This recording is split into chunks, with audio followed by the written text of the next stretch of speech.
Right. There he is, the man, the myth, the legend. That is David Furones. How you feeling, baby? Feeling good?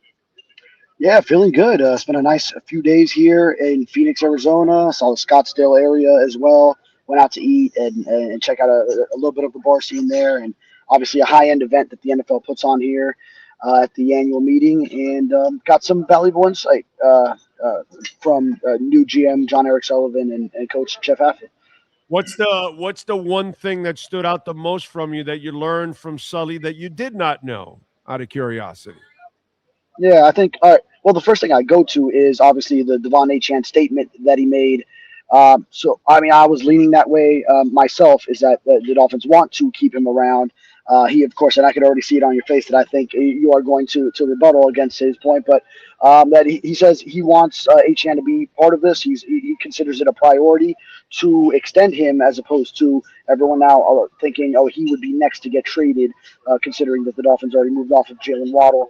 So now he didn't shut it down completely either. So that's not to say that it's entirely out of the question, but there is that. He called him one of the three pillars that he wants to build around with Jordan Brooks and Aaron Brewer.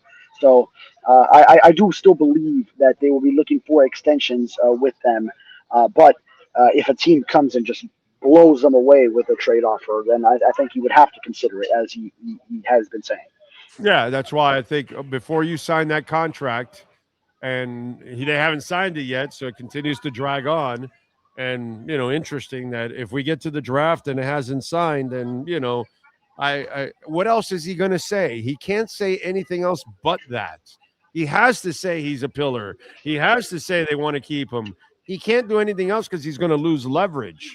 The only way he stays with leverage is by saying, no, he's not going anywhere. And that way you have to knock his socks off. So that's the stuff I'm not buying. So give me something that you really learned from him that you haven't seen or haven't heard. Yeah, but you know what? He didn't have to take that hard of a stance as he did to call it a priority to extend him. He could say, hey, that's something we'll cross that bridge once the time comes. We're focused on the draft right now. So he didn't have to go to that extent, and he chose to do so. So, but something else, if you're looking for, I would say how strongly Sully feels about the D line. So he inherits these D linemen, the three that were rookies last year that were taken by Greer and McDaniel, and it was Weaver as a defensive coordinator. So Kenneth Grant, Jordan Phillips, Zeke Biggers, along with Zach Sealer being a veteran on this group. So he feels it's a strength of the team. It's those aren't players that he chose; he inherits them. So he did come out and say that he does like what he has at that position. So possibly now you can focus. If you're him, you can focus more on the corners, the safeties, the whole entire secondary, the edge rushers. You're pretty good at linebacker, assuming you're also going to be holding on to Jordan Brooks, who was also a topic of some trade rumors, and he did admit there were some conversations, but nothing to develop, and that he wants Brooks to be part of this in the long term as well. So you can kind of key in on what positions he can really hone in on, considering that he does like what he has internally with the defensive line. I like what he said about Chop. It looks like he's looking forward to actually working with the kid, that he actually sees the potential, I guess everybody else did, I guess. Yeah, sure. And like anything else, you expect him to say that, but it'll be interesting for Chop. He's still got to get better at setting the edge against the run. It's going to be a transition for him to have his hand in the ground more often, 4 down lineman sets, and he'll have to be that 4-3 defensive end as opposed to rushing with his standing up. So that'll be a little bit of a transition. I'm interested to see once he actually gets onto the field, but yeah, encouraging that the Dolphins do see this Dolphins new brass does see some of the same things that we've seen in spurts from Chop Robinson and also the previous regime did as well. The one thing that I've talked about in the past, and it's been proven right, this isn't a some kind of a chance that they took or a stopgap thing like some people talk about. Sully and half are convinced that Malik Willis is a franchise player. I think they're going into it to try and find that out, and I think they do have a certain conviction about Malik Willis. That's why they brought him in. That's why they have the insight from the past 2 years and the intel. of seeing him. Like for Hafley, it's going against him on scout team, and Sully just seeing what he was in the building. So they bring that forward, and were convicted and bring him in. But now there's also reports of having Ty Simpson in on the 30 visit, which can that be a strategic thing more so than the true genuine interest in him, which Simpson would be a player that requires an early draft pick. The Dolphins do have two in the first round now, that same second round pick. But If you had to put money on it, what would you put money on it? Would you put any money? I would put money on no. Yeah, exactly. There's no chance they're taking him. It's all for other. It's actually super smart. Okay? Yeah. Either way, super smart that he said that, or that they threw it out there as chum in the water, because you are at 30, bro. 30 or 31. What is it? What is it? Is it 30 or 30? 31? 30. Yeah, it's 30. So you're at 30, and that guy gets a fifth year. So any team that wants to have the project guy and wants to sit him, that's where they're going to trade for him. So you're at that point where you can actually get a bunch of picks for him at that moment. So, for me, I think what they're doing is they're kind of throwing chum in the water just in case, because it is a Green Bay thing to go draft a kid and sit him. But the problem is they don't sit him behind a 25-year-old. So that doesn't make any sense. So they love Malik. They think he's going to be a stud. They just think he needs to develop. And so their thought is he'll be a stud, and then in a couple of years we have to sign him to a long-term contract. So why would you draft a quarterback now? To me, it's just a really genius thing on his part to throw that chum in the water, because the teams that are going to want him in that late part of the first round, which is where he should go. The Orlovsky stuff is stupid. I'm a Ty Simpson guy. Seriously, I'm a Ty Simpson guy. But I'm taking him in the late first, early second is where I'm taking him, because he's still too green. So I can't take him earlier because he's not mature yet at this point. So it's a chance that I'm taking. He has the skill set, but it's not all there yet. So I'd rather take him late. And that's why I think it's genius to throw the chum in the water, because if there's a team out there, a veteran team, a Super Bowl caliber team, like the Rams or something, and they want to just do that kind of move, they can do shit like that.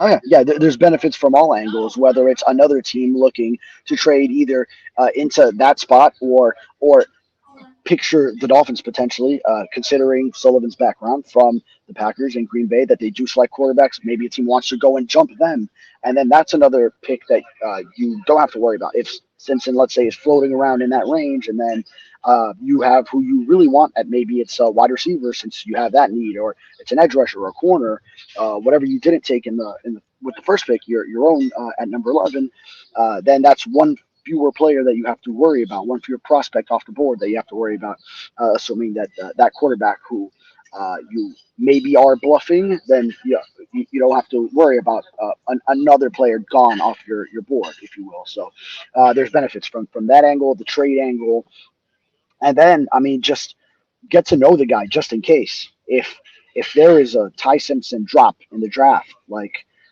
we've seen crazier things. Then then if you want to use like one of the third rounders, let's say, or move up from having 4 third rounders, once you get to a certain point where you're like, hey, at this stage, we'll take them on our team, and we will give ourselves multiple options and truly compete after already addressing some of the needs with those early picks, and getting a wide receiver that can replace Waddle, and addressing edge rusher, corner, etc. So there's a lot of ways it could go. But Sullivan did say that he's open to doing things that maybe the rest of the world wouldn't understand. Like when he was asked directly about potentially still finding a quarterback somewhat early in the draft. So, but yeah, like we were saying, it could be a strategic play. We'll get to know Sully a little bit more as we get some greater sample size of his true action compared to his words, and it'll be something fascinating to find out over the years. I know. I could go on a limb on this one, even though I was wrong about Malik, because that's not the Green Bay way what he did. But here, I think he's not going to do it. One, because he also knows that he just lost Waddle. So in that first, second, and third rounds, you've got to find ways to get linemen. You got to find ways to get defensive backs, and you're going to have to get Malik a wide receiver. And whether it's late first or second or one of the thirds, you're going, or one of the seconds actually, because there's actually multiple seconds. You're going to have to pick a wide receiver at that point, and you need also help in the secondary badly. So to me, I don't think you can take the luxury of a quarterback early on like that. That's why I just think it's more of a strategic thing, because if somebody wants to move up to 30, they're going to give you several picks in the second and third rounds, or maybe they'll give you a future first round pick next year and a second round pick or something, in the future or something like that. So you might be able to really luck out overall in that sense. That's why I think that you've got to kind of set yourself up, because that Waddle move forced him now to make sure he takes a receiver in the first couple of rounds. Yeah, yeah. You figure it's got to be right within those first. You have 3 picks in the first 43, if I'm not mistaken, what the second rounder is. So between 11, 30, 43, you got to find it with one of those selections. So and like you said, Green Bay way too many holes and the overall. Green Bay way is that late first, second rounders. Hell, they Yeah. rarely even draft first rounders. Yeah, So they wouldn't draft first round right, receivers. yeah. So I don't. Again, you're right. We don't have any sample size on this guy. We have no idea what his habits are. We don't really know if he's going to go exactly the Green Bay way, which he didn't with Malik Willis, because that's the Dolphin way, to put a young quarterback behind a bad team. That's not the Green Bay way. So that's kind of like there's pressure on him to put something around Malik and take care of the kid. Yeah, certainly. And like you said, so many holes. So he's going to need to find a receiver or two. Or it could come in the form of another tight end to go with Dulcich, because right now he would be your top option at that position. Plus solidifying the offensive line, where yes, he likes Patrick Paul left tackle, likes Aaron Brewer at center. Still, it doesn't sound like he's, as he shouldn't be, sold yet on Jonas Avainaya. There's a lot of development that they need to uh, use with him as far as how he progresses. And then there's going to be some competition at right guard, where Solier, the free agent pickup from the Chargers, will be part of that. And Austin Jackson is by no means solidified as a right tackle who has an injury history. So he's got to be able to protect the quarterback. He's got to give the quarterback playmakers. And then he has holes across the defense. The defense needs to add in the secondary, all across the secondary.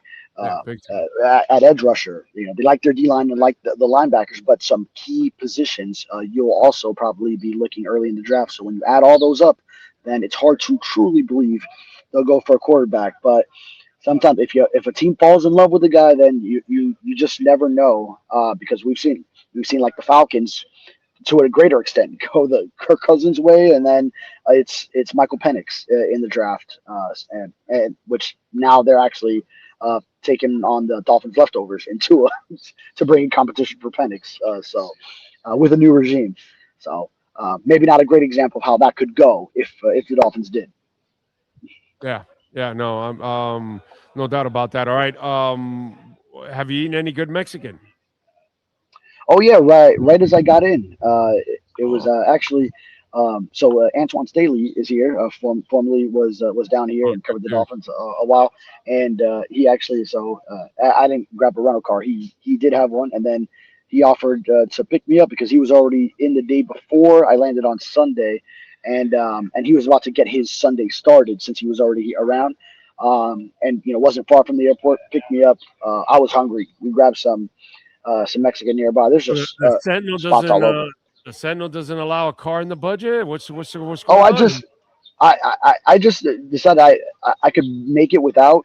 Because I'm staying very close to the Biltmore here, so it's just a really short, like a 5-minute Uber ride, and it's not that bad as far as like grabbing one. So I did it like this 3 years ago. Last time it was out here, so same hotel and everything. So I can't I was able to make it work.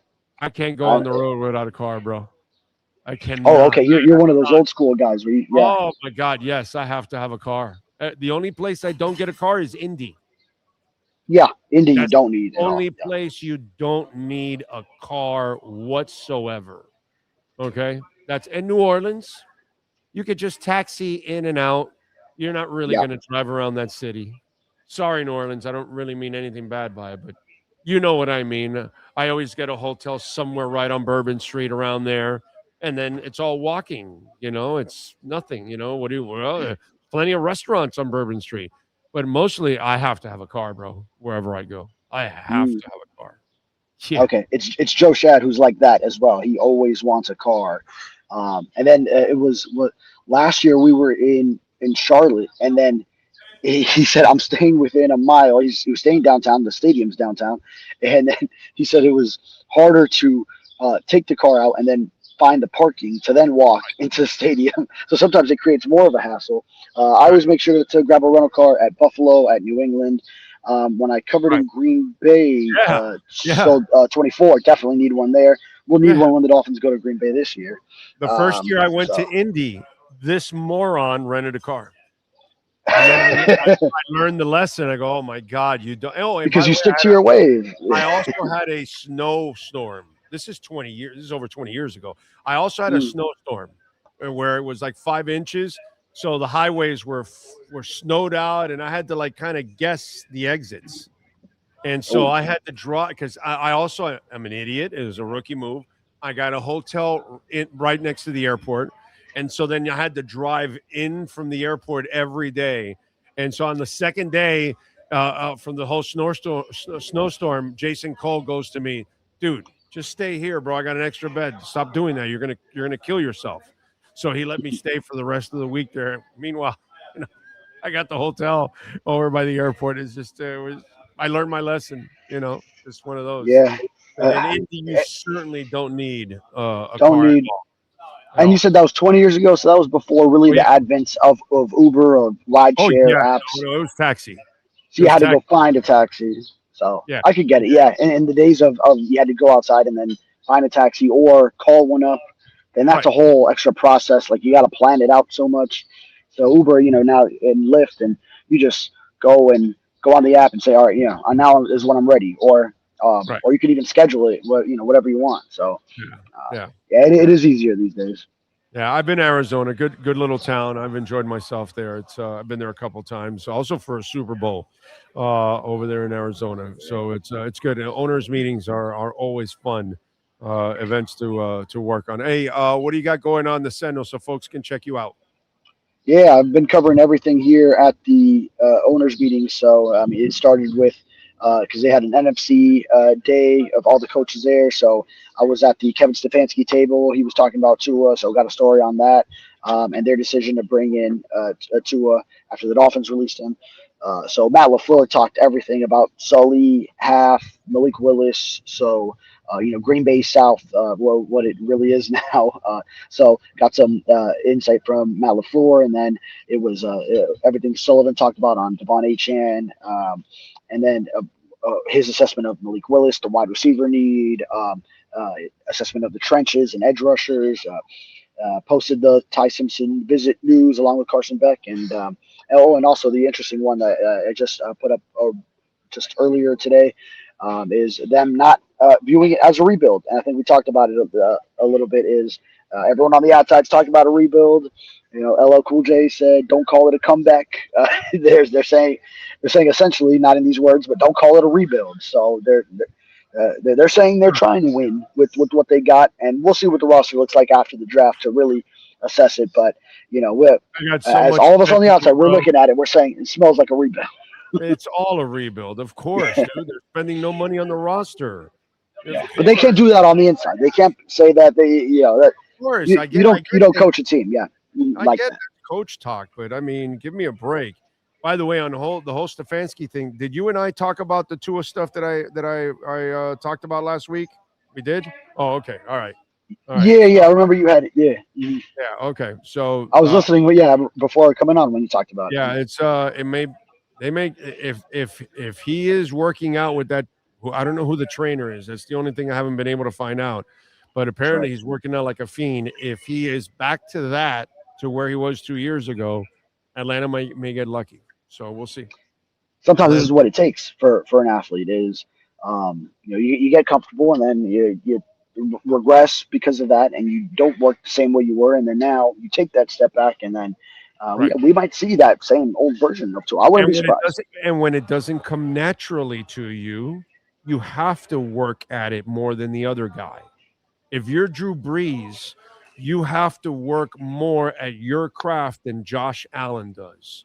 Josh Allen physically can wake out of bed and just do whatever he wants. Now, is he going to be as accurate as Drew Brees? No. But athletically, he's going to be always superior. And so Drew Brees is going to have to work on his strength and his flexibility and all that other thing just to be really, really good. And that's exactly what Tua had to do, because he doesn't have the body like a Caleb Williams that is just, God-gifted.